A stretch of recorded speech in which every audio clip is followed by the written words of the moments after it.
everyone, and welcome back to Reddit Aliens. I'm John, and as always, thank you so much for being here. Good topic. Let's do it. What is the most paranormal experience that you've ever had? Please remember to like, share, and subscribe.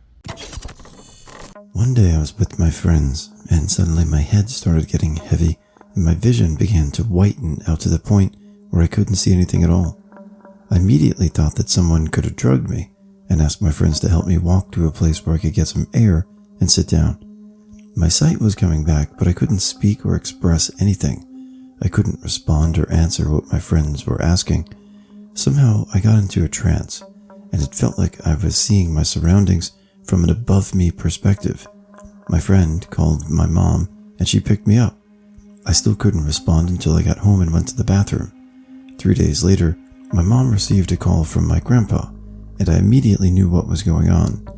He told her that my dad had passed away and was found dead in his bathroom. I lived with my mom, and my dad used to live in another state. The forensic report showed that he died on the exact date, probably around the moment I'd had that episode. I work with donated human tissue. We process stuff like bones, tendons, and skin for transplant. The controlled work area that we process the tissue in definitely has weird things happen in it. Small stuff like repeated or inexplicable equipment failure, tools falling off flat surfaces, and sometimes the tissue itself will react strangely to processing, i.e. a young donor whose tissue will fall apart or exhibit other poor dispositions for one reason or another. Sometimes a donor will have so many problems with their processing that it just feels like they do not want their former body to be transplanted. I have definitely gotten strange vibes while working.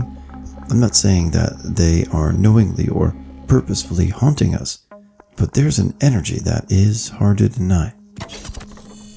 I was a kid, maybe 10 years old. I came inside in the evening after playing outside in the backyard. I stopped by the exterior door to take my shoes off and just happened to notice that the basement door across the room was closed and deadbolted. It was an old door that didn't stay totally closed unless deadbolted. I look down to untie my shoes, and I hear a loud bang. I look up to see the basement door wide open. I noped the F out of there with my shoes still on. My parents were in the other room and didn't hear a thing. I went back later, and the door and lock were totally undamaged. I've absolutely no idea what caused it, and can't really come up with any rational explanation. I was pretty afraid of going into the basement for a while. On the day my father died, I was alone in the apartment we lived in. While everyone was out mourning for my uncles, I stayed home because I didn't want people to stare at me sobbing. Anyway, I'm in the living room and I hear footsteps in my mother's room that has a balcony. I straight up hear the balcony door open, so now I'm like sobbing and shouting, asking who's there.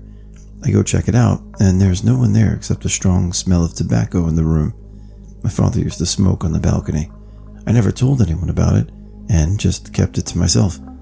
Later I learned my mother got blamed for my dad's death, even though they loved each other since they were teens, and my dad was simply a victim of cancer, and a massive brawl broke out. So I just thought of it as my dad coming home because he couldn't be bothered to hear people arguing. When I was in high school, my younger brother and I shared a bedroom. His bed was on one side of the room and mine was on the other. My brother was an avid sleepwalker and would also talk in his sleep all of the time. Sharing a bedroom with him was unsettling at first, but I eventually got used to it. One night it's about 3 a.m. and I suddenly wake up from a deep sleep, instantly alert. I had this urge to look toward my brother's bed. I felt a presence in the room. When I turned my head, I saw a tall, skinny, human-like figure, and it was reaching its hand down toward my sleeping brother's face. Its hand got maybe an inch away before its head jerked to the side and looked at me, staring at it, frozen. The shadow then faded and moved up into the air, vanishing through the ceiling. Immediately, my brother shot up out of bed, stood, and walked to the light switch. He turned it on and looked at me. In a very calm and solemn voice, he says, "Did you feel it? Did you feel the hand?" He then turned off the light and went back to his bed. I hid under my covers the rest of the night. My brother doesn't remember any of it. About 5 years ago, my husband and I went to visit his grandma, big, beautiful 2-story house. I was going to head upstairs to put some pajamas on when I saw a woman walk across the top of the stairs. It was only my husband, his young daughter, and his grandma in the house, and whoever I saw wasn't Granny. I went in the living room and told him what I saw, and his grandma goes, "Yeah, that's Lori. She visits a lot." Lori was my husband's mom, who died when he was 11. I was so effing spooked after that I barely slept the rest of the time we were there. I have a couple. The first one was when my ex died. I had a 4-month-old daughter with him at the time, but we didn't live together. The night he died, I heard someone walking into the bedroom where my daughter was, and very clearly heard his voice talking to her. I called out, thinking he may have come in through the back, but no one answered. I found out the next day that he died sometime during the night, probably around the time I heard the voice. The second one happened at the last place I lived. It's nothing terribly spooky, but I rented a townhouse and figured out that in my daughter's room, there was attic access. I was stoked because that meant I could probably store my Christmas decorations up there. I got a kitchen chair to open it up, but I couldn't. Not physically, but it was easy to open. Something mental stopped me from doing it. I had a huge fear, so I left it alone. Sometimes I'd get really eerie feelings, but I chalked it up to being the first place I've lived alone in for a while. 2 years at that point. But I don't get those feelings in my new apartment at all. I found out from my neighbor not too long after the attic incident that the guy who lived there before me was a raging alcoholic and hung himself in the house in my daughter's room, the one with the attic access. My daughter's school prom, we had brought a beautiful gown and shoes, and they were hanging safely in her wardrobe. The evening of the prom, she went upstairs to get ready and shouted down to me, "Thanks for getting everything ready for me, Mom." Well, I hadn't been in her room at all. When I went up to see what she was talking about, I found her dress lying on the bed, her shoes next to the dresser, and perfume on the dresser.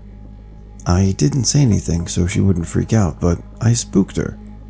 After that, there were other instances like a certain perfume appearing on her dresser, wardrobe doors closing by themselves, etc. After a while, we got used to it and would just say thank you when anything happened.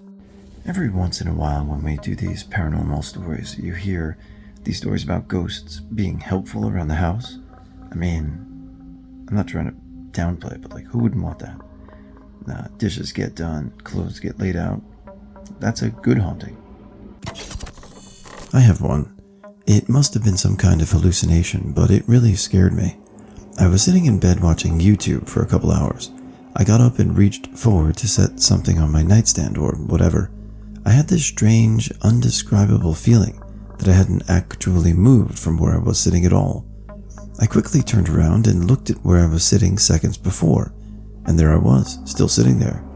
I was outside my body. I could see the shocked, horrified expression come to my face at such a strange sight. I quickly sat back down in the same spot, and nothing strange happened again. Mine is not crazy scary, but it's true. I was in the living room with my grandma. We were the only ones home. She was working on a crossword puzzle. I was messing around on my iPad. The TV was off, and the windows were closed. All of a sudden, clear as day, I heard my name being whispered, but since it was so quiet, it sounded loud. I looked up to my grandma, thinking it was her, asking her if she said something. She said, "No, but I heard your name." I was reading through, and there's some scary shit in here, so I got a wholesome one. My grandmother struggled with dementia for many years before she passed, and I didn't spend as much time with her as I would have liked. I felt really guilty about it the whole day after I heard what happened. That night, I had a dream in which my grandmother was standing in a beautiful golden wheat field with a path through it. She said, "Everything's okay, sweetheart." I woke up with tears in my eyes and the feeling that everything was fine. A few years ago, about a year after we moved into our house, my mom and I were home alone with our dog. I was in one bedroom and my mom was in another right across the hall. I heard my dog's toy squeaking down the end of the hall, so I figured she was playing with it, no big deal. Then my dog came running into the bedroom without a toy, but the squeaking continued. My dog was running around like crazy, in and out of the bedrooms, as if she was trying to figure out where the squeaking was coming from. I figured my mom was teasing her, trying to get her to play. It continued for a few minutes, and my dog was getting crazier and crazier until my mom called across the hall for me to stop squeaking the damn toy. You're making the dog crazy. So I stepped into the hallway and said, I don't have the toy. I thought you were squeaking it. At this point, the squeaking had stopped, and we were both freaked out, standing right next to each other with the dog sitting between us. We looked down the hallway, and the toy was just sitting there, nothing touching it. Suddenly it started squeaking like crazy, as if someone were jumping up and down on it. The hair on the back of my neck stood straight up, and I was frozen in place. My mom almost started crying. The energy was just so weird I can't even explain it. It turns out the previous owners had a dog that died in the house, and they told my parents that the ghost of the dog comes around from time to time. And I've always been iffy about the existence of ghosts, but I swear that a ghost dog was playing with my dog's toy. Damn it, I'm just about to go to sleep, and I do not want to type this story, but it's too good to pass. It happened to 4 different people on 2 separate occasions. The first one was 8 years ago. I had a roommate who we will call Karen. I worked in a store not far from our apartment. She texts me while I'm at work and says, "Hey, can you please open the door? I don't have my keys." I answered, "Sorry, Karen, I can't. I'm at work." Her, "I can hear your voice in the apartment." I was super confused, so I sent her a selfie or snap of me at work with a confused look. She could hear me talking. The apartment had paper walls, so she could actually make out what I was saying. A few minutes later, her boyfriend arrived. He heard me too. And as soon as they put the key in the door, the voice stopped. A few weeks later, my then best friend and I came back from a bar or a concert, I don't remember which. We enter my apartment building, and I hear Karen's voice through the door. She had a very loud voice. I look at my friend and say, that looks like Karen's home. I put the key in the door, and the voice stopped. I get inside, there's no one there. My best friend had heard Karen too, mind you. It's as clear as day, so there's no way I could have imagined it. After my dad passed away, my stepmother kept asking me if I'd found the book he was reading in his last months. She didn't know the title. We looked all over the house for it. I eventually found it with a stack of magazines, definitely not where it belonged in the house. My stepmother recognized it immediately when it was found. The title of the book was Hello from Heaven. I also received a phone call 2 days after he passed away. The phone call was from his phone number. For some reason, I was too scared to answer. I asked the only person who had the phone, stepmom, if she had called from it. She said she left it in the garage where he always worked. This was 14 years ago. I still regret not answering the phone. When I was 13, I woke up in the middle of the night to a strange man's voice. I couldn't understand what he was saying because he was talking really fast, but at one point, I heard it say my brother's name, and then it started laughing maniacally. My dad heard it too and came running into my room and turned the light on. No one was there. There's absolutely no explanation. Another time I woke up in the middle of the night and I heard what sounded like a cult gathering right outside my window. It was like 3 a.m. and I could just very clearly hear a group of people singing, chanting while the baby wailed. After about 10 to 20 minutes, suddenly stopped. I used to live in a town that was pretty strange altogether, but the house was even more so. Most of my elder family members who grew up there have also had weird experiences. I remember one time when I got up to use the toilet, the bathroom was next door, which was across the way from my bedroom, and I shit you not, a woman in a full vintage nurse's outfit came running out of the bathroom with a washcloth and into my bedroom. I have no idea if there used to be a poorly accommodating person years ago, but the house was very old. That is the good side of it though. There's a lot more. You'd even sit there sometimes and have this awful feeling of a bad presence, as if somebody were staring at you, eyes burning into your soul kind of feeling, you know? Freaky stuff. My niece was sitting in the kitchen doing her homework. I was outside playing PVZ on my phone, and my mom was doing laundry or something. I heard an awful crashing noise, and I ran inside to see dishes shattered all over the kitchen and circling my niece. We asked her what happened, and she said the dishes came flying at her. There was no way she could have done it because, like I said, the dishes were circled around her. and she couldn't have sat down that quickly. It was weird. When I was 5, my aunt and grandma had to kidnap me away from my mom. It wasn't against the law or anything, because my grandma was the one who had custody of me. Anyway, when they got to me, I was in the car with my aunt. She was driving, and I was in the back seat. There were 2 people in back with me. A lot of bad stuff happened to get me there, so I asked the person if I would forget what had happened. They said that I would, but it would take a while. Years later, I asked my aunt who the 2 people who were in the car with her were that night.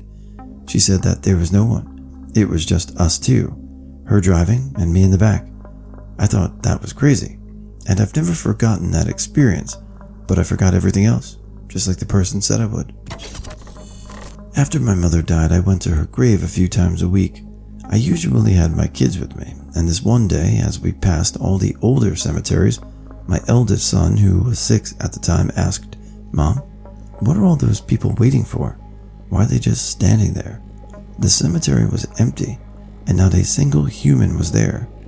When we got to my mom's grave, he held my hand and said, "Don't worry, Grandma's with Mom, and they're happy." Mom was my mother's sister, who passed away before my husband and I were even married. My son knew nothing of her, or what we called her. He would also tell us when someone had died in the house. This is my dad's story, not mine. When my dad was in his 20s, he lived by himself in a studio apartment. He used to work really late hours, so he'd come home around 2 a.m. A month after moving into his apartment, he came home, washed up, and went to bed. About an hour later, he woke up because he felt pressure on his chest. It was almost as though someone was sitting on it. So he lies there struggling to breathe for what seems like an eternity, and just when he starts feeling like he's about to pass out, the pressure suddenly disappears. Obviously, he was freaked out but decided to let it go. A few weeks later, my dad had plans to go out with friends, so he was in the bathroom taking a shower when suddenly the water got unbearably hot. After trying unsuccessfully to change the water temperature, he decided to step out of the shower, except he couldn't. Now, my dad definitely developed a dad bod after my brother and I were born, but before that, he was a pretty muscular guy. So the fact that the shower door would not budge no matter how hard he tugged on it really says something. He says that it was like someone was holding the door shut. After a while, he started to pound on the door to try to break through, but then the door suddenly slid open. Apparently the same exact thing happened when one of his friends came over to use the shower. Needless to say, my dad got the hell out of that apartment as soon as possible. The town I grew up in had some nice falls about a half-hour away, and on the way there, when you're on the state park grounds, there's like this big wall. There are steps leading up to the picnic area with a great view. I've been there loads of times with my family. One night I was staying at my best friend's house. His older brother and girlfriend were there, and they wanted to go to the falls at night. So my best friend and I tagged along and his brother drove. So we get close, and we're about to pass the wall, and as we're driving by it, we all see a little girl. She couldn't have been more than 10 years old, wearing a pale dress or something, standing near the line separating the road from the shoulder where people would pull over and park to go have a picnic. We pulled over after we saw her. There are no other cars anywhere, and the girl's gone. We just look around calling out, and there's just nothing. Personally, I would have thought I was just seeing things, but literally everyone saw it too. Enough for the older brother to say, "Holy shit, was that a little girl?" as he was pulling over. I was 10 years old. It was a Sunday morning, between 11 a.m. and 12 p.m. My mother was in the kitchen preparing lunch. As she was washing the veggies, the water pressure from the tap started to fluctuate. Water would flow and stop flowing, like someone was playing around with the tap. My mom asked out loud who's messing with the water pressure. The valve for the water tank was just outside the house, and my dad went to inspect it. I followed him. Nothing was out of place. As we walked back into the house, we saw before our very eyes bloody chicken claw prints emerge one by one. It's like a chicken with bloodied feet walking through the hall, except there was no chicken. It freaked me out, but we were just stunned and stood there staring at one footprint emerge after another. There were about 5 or 6 claw prints in before it all stopped. Everyone in my family saw it. We didn't discuss it immediately. My parents just wiped the claw prints off. What made this even worse was the fact that it occurred during a very turbulent period in my household. My mom had schizophrenia, but at that point she wasn't diagnosed yet. She heard voices in her head, hostile voices, and was convinced that there was a grand conspiracy against her and that people were planning to kidnap me and my sister.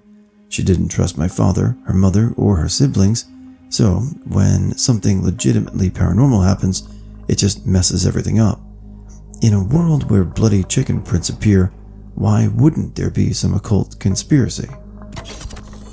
Those few months were the most traumatic of my childhood. My mom was admitted to a psychiatric facility a few weeks later after being diagnosed with schizophrenia, but dealing with her paranoia and violent outbursts against everyone, not her children, broke my world.